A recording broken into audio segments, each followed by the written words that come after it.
नमस्कार, आप सभी का हमारे YouTube चैनल में स्वागत है। हिंदू धर्म के प्राचीन ग्रंथ गरुड़ पुराण, विष्णु पुराण, अग्नि पुराण के प्राचीन ग्रंथों में वर्णन किया गया है कि कलयुग में स्त्री और पुरुष कैसे होंगे। इसका वर्णन पुराणों में विस्तार से मिलता है।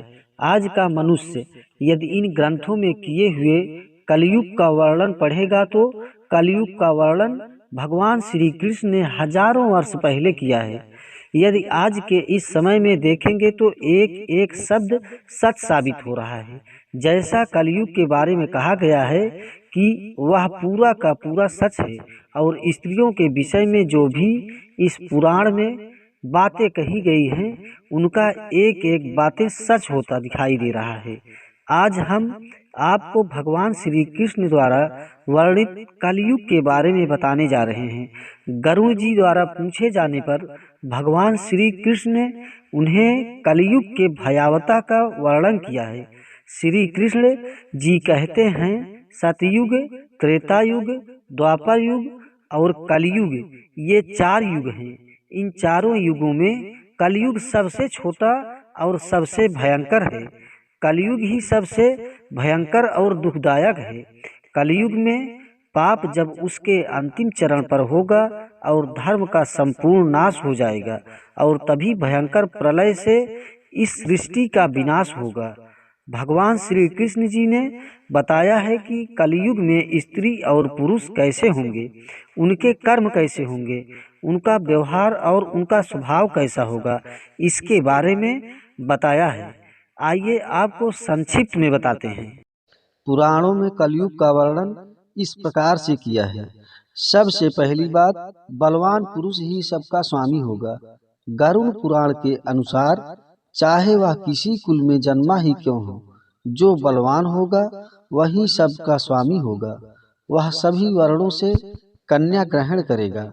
दूसरी बात, कलयुग में जिस भी व्यक्ति के मुंह से जो कुछ भी निकल जाएगा उसे ही शास्त्र समझा जाएगा।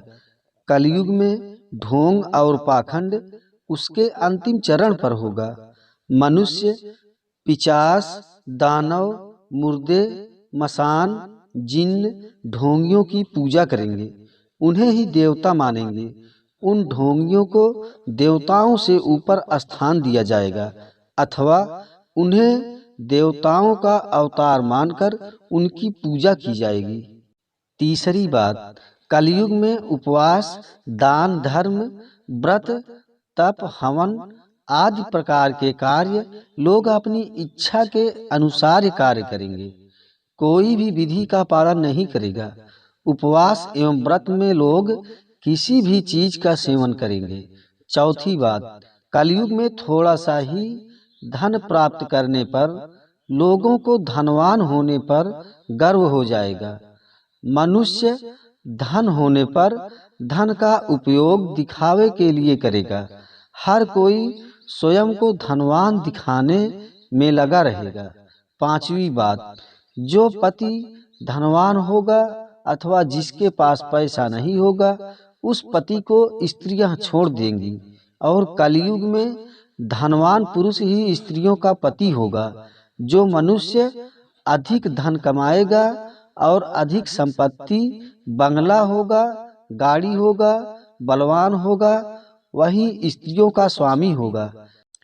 छठी बात, कलयुग में मनुष्य केवल दूध के लिए ही गाय को पालेगा, लेकिन कभी गाय की पूजा एवं सेवा नहीं करेगा, और सभी लोग गाय का मांस खाएंगे। लोग गाय को दूध के मांस के लिए ही पालेंगे। सातवीं बात, कलयुग में मनुष्य का सारा धन केवल घर एवं मकान बनाने एवं जमीन खरीद फरोख्त में सारा धन खर्च हो जाएगा। वह दान धर्म कभी नहीं करेगा। प्रत्येक व्यक्ति की बुद्धि केवल धन कमाने में लगी रहेगी। वह ईश्वर में अपना मन कभी नहीं लगाएगा। आठवीं बात, कलयुग में स्त्रियां केवल सुंदर और धनवान पुरुष की कामना से स्वेच्छाचारिणी होंगी। वह सुंदर पुरुष की राह में वह शास्त्र, दंड और धर्म किसी को नहीं मानेंगी। कलयुग में स्त्रियां पापी तथा व्यभिचारी पुरुषों से ही प्रेम करेंगी। सदाचारी और धर्म के पथ पर चलने वाले पुरुषों से सभी स्त्रियां द्वेष करेंगी। 9वीं बात, कलयुग में मनुष्य को अन्याय करके धन प्राप्त करने में आनंद एवं सुख की अनुभूति होगी और सुख का आनंद प्राप्त होगा। उन्हें दूसरों को दान करने में अथवा दूसरों को भोजन कराने में सुख की अनुभूति नहीं मिलेगी। 10वीं बात, कलयुग में मनुष्य एक एक दमड़ी के लिए स्वार्थ करेगा, किसी के साथ निस्वार्थ भाव से मित्रता नहीं करेगा और किसी को एक दमड़ी की सहायता नहीं करेगा। 11वीं बात, कलयुग में मनुष्य जल के अभाव के कारण स्नान नहीं करेंगे, अशुद्ध ही रहेंगे। बिना स्नान किए, बिना पूजा पाठ किए भोजन करेंगे। अग्नि देवता एवं अतिथियों का पूजन नहीं करेंगे। कलयुग की स्त्रियां विषयालोलु, छोटे शरीर वाली और ज्यादा भोजन करने वाली और कम संतान उत्पन्न करने वाली मंदभाग्या होंगी। वे दोनों हाथों से अपने सिर को खुजलाते हुए गुरुजनों एवं पति का अपमान करेंगी। कलयुग की महिलाएं अपना ही पेट पालने में तत्परता दिखाएंगी तथा गंदा रहने वाली, कड़वी वाणी बोलने वाली और झूठ बोलने वाली होंगी। कलयुग की स्त्रियां दुराचारी पुरुषों की इच्छा रखने वाली और पराये पुरुषों के साथ निडर होकर व्यवहार करेंगी। कलयुग में योग भोजन, तपस्या, सात्विक भोजन के अभाव से लोग छोटी आयु में ही लोग मृत्यु को प्राप्त करेंगे। कलयुग का अंत समय निकट आने पर ही महिलाएं 7-8 वर्ष की आयु में ही गर्भवती हो जाएंगी और 12 वर्ष की आयु में ही उनके बाल पक जाएंगे। कोई भी मनुष्य 20 वर्ष से अधिक जीवित नहीं बच पाएगा।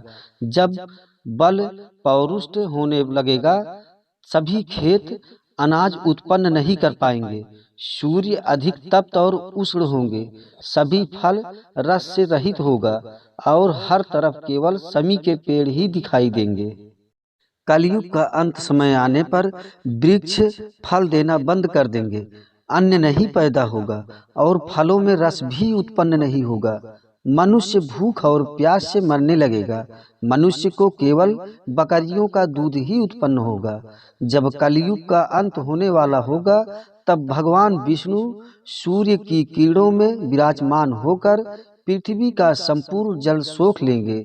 चारों तरफ 7 सूर्य दिखाई देंगे। इन सभी सूर्यों के प्रभाव से संपूर्ण सृष्टि जलकर खाक हो जाएगी। तत्पश्चात रुद्र रूपी भगवान विष्णु संपूर्ण संसार को दग्ध करके अपने श्वास से ये मेघ को उत्पन्न करेंगे और ये मेघ भयंकर गर्जना करते हुए अगले 100 वर्षों तक आकाश से जल की वर्षा करेंगे। सृष्टि की उस भयंकर गर्मी को शांत कर देंगे। अग्नि शांत होने पर वे मेघ संपूर्ण जगत को डुबो देते हैं और इस प्रकार से कलयुग का अंत हो जाता है। फिर परमात्मा अपनी इच्छा मात्र से पुनः जीव की उत्पत्ति करते हैं। तो दोस्तों, इस प्रकार गरुड़ पुराण में कलयुग का वर्णन किया गया है। तो दोस्तों, इस प्रकार से हमारे पुराणों में कलयुग का वर्णन किया गया है। क्या आपको लगता है आज के समय में बिल्कुल ऐसा ही हो रहा है? तो दोस्तों, हमारे चैनल को सब्सक्राइब, कमेंट, लाइक अवश्य करें।